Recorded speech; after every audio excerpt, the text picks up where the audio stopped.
Hi hello. വീട്ടിൽ തന്നെ ഉണ്ടായ തുളസിയിലയൊക്കെ പൊട്ടിച്ചിട്ട് അമ്മ കൃഷ്ണനെ ഭഗവാനെ ചേർത്ത ഒരു മാലയൊക്കെ കോർത്തിട്ടിരിക്കുകയാണ് കേട്ടോ. അപ്പോൾ രാവിലത്തെ ബ്രേക്ക്ഫാസ്റ്റാണ് ഇടിയപ്പവും ചെറുപയറും താളിച്ചതായിരുന്നു. അപ്പോൾ അതൊക്കെയായിരുന്നു ഇന്നത്തെ രാവിലത്തെ ബ്രേക്ക്ഫാസ്റ്റ് വിഭവങ്ങളൊക്കെ കേട്ടോ. നല്ല ടേസ്റ്റ് ഉണ്ടായിരുന്നു. അങ്ങനെ നല്ല സോഫ്റ്റ് ആയിട്ടുള്ള ഇടിയപ്പമൊക്കെ കഴിച്ചു. 2 ദിവസത്തെ ലീവൊക്കെ കഴിഞ്ഞിട്ട് സുനിയേട്ടൻ വർക്കിന് പോകാനായിട്ട് റെഡിയാവുകയാണ് കേട്ടോ.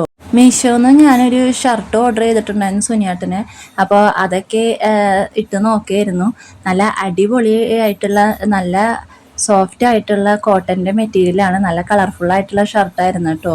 സുനിയേട്ടന് ഷർട്ടൊക്കെ നല്ലപോലെ മാച്ച് ചെയ്യുന്നുണ്ടായിരുന്നു കേട്ടോ.